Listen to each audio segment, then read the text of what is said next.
সম্প্রতি বাংলাদেশের সাবেক নেত্রী শেখ হাসিনার বিরুদ্ধে একটি ট্রাইব্যুনাল এক ঐতিহাসিক রায় দিয়েছে। তো আজকের এই আলোচনায় আমরা দেখব ঠিক কি বলা হয়েছে এই রায়ে, আর ট্রাইব্যুনালই বা কোন যুক্তিতে এই সিদ্ধান্তে আসলো। চলুন এর মূল বিষয়গুলো এক এক করে জেনে নেওয়া যাক। মৃত্যুদণ্ড, হ্যাঁ, এটাই ছিল চূড়ান্ত রায়। একটা শব্দ, কিন্তু এর ভেতরেই পুরো রায়ের যে ভয়াবহতা সেটা কিন্তু ফুটে ওঠে। কিন্তু প্রশ্নটা হলো কেন, ঠিক কী কারণে ট্রাইব্যুনাল এত বড় একটা সিদ্ধান্তে পৌঁছালো? আসলে এই রায়ের একদম কেন্দ্রে রয়েছে মানবতার বিরুদ্ধে অপরাধের অভিযোগ। দেখুন, এটা কিন্তু কোনো সাধারণ অপরাধ না। আন্তর্জাতিক আইনে এর একটা নির্দিষ্ট সংজ্ঞা আর অসাধারণ গুরুত্ব আছে।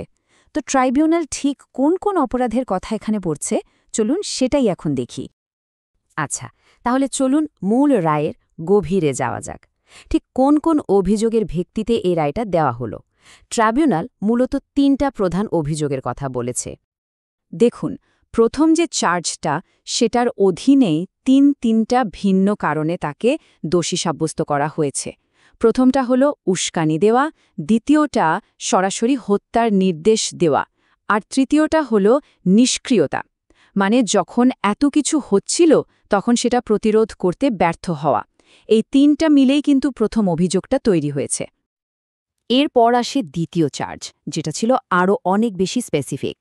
এখানে বলা হচ্ছে বিক্ষোভ দমনের জন্য ড্রোন, হেলিকপ্টার, এমনকি প্রাণঘাতী অস্ত্র ব্যবহারের নির্দেশ দেওয়া হয়েছিল।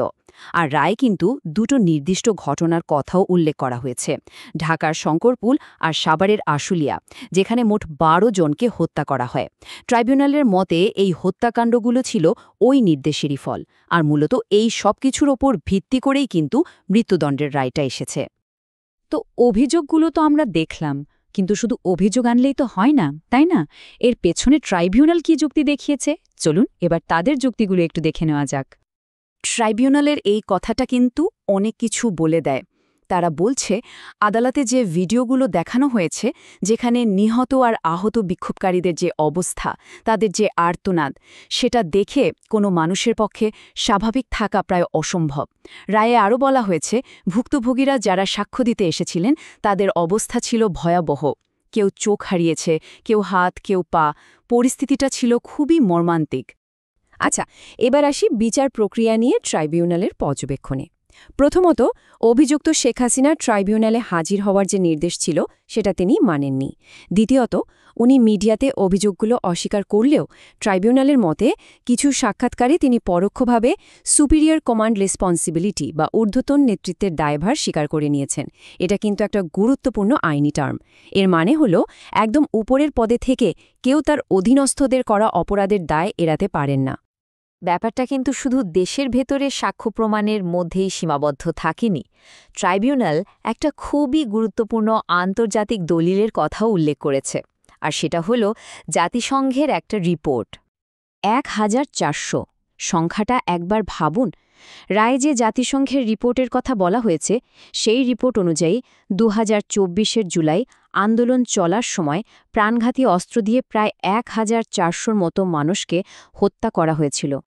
জাতিসংঘের ওই রিপোর্টটা কিন্তু আরও গভীরে গিয়ে কিছু কথা বলছে। সেখানে বলা হয়েছে, রাজনৈতিক নেতারাই সরাসরি এই বিচার বহির্ভূত হত্যাকাণ্ড আর নির্বিচারে আটকের নির্দেশ দিয়েছিলেন। আর ট্রাইব্যুনাল এই রাজনৈতিক নেতা শব্দটাকে ব্যাখ্যা করেছে সর্বোচ্চ সরকারি কর্তৃপক্ষ হিসেবে। মানে ইঙ্গিতটা একদম পরিষ্কার। এই রায়ে কিন্তু শুধু শেখ হাসিনার কথাই বলা হয়নি, আরও কয়েকজনের নামও উঠে এসেছে।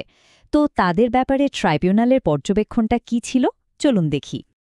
এখানে আরও দুজন উচ্চপদস্থ কর্মকর্তার নাম আমরা দেখতে পাচ্ছি: আসাদুজ্জামান খান কামাল এবং চৌধুরী আবদুল্লাহ আল মামুন। ঢাকার শঙ্করফুলে যে ৬ জনকে হত্যা করা হয়েছিল, সেই ঘটনায় মানবতার বিরুদ্ধে অপরাধের জন্য তাদের দুজনকেই দায়ী করা হয়েছে। এখন প্রশ্ন হল, তাদের কেন দায়ী করা হলো? রায় অনুযায়ী কারণগুলো হলো: ১, তারা এই অপরাধে উস্কানি বা প্ররোচনা দিয়েছেন। ২, এই নৃশংসতা তারা প্রতিরোধ করতে পারেনি বা করেননি। আর ৩, ঘটনার পরে দোষীদের বিরুদ্ধে কোনো শাস্তিমূলক ব্যবস্থাও তারা নেননি। তো সব মিলিয়ে এই রায়টা কিন্তু শুধু একজন ব্যক্তির বিচার না, এটা একটা দেশের বিচার ব্যবস্থার জন্য একটা বিরাট ঘটনা। আমরা তো রায়ের ভেতরের কথাগুলো দেখলাম, কিন্তু এর দীর্ঘমেয়াদী প্রভাবটা কি? একটা বড় প্রশ্ন কিন্তু থেকেই যায়।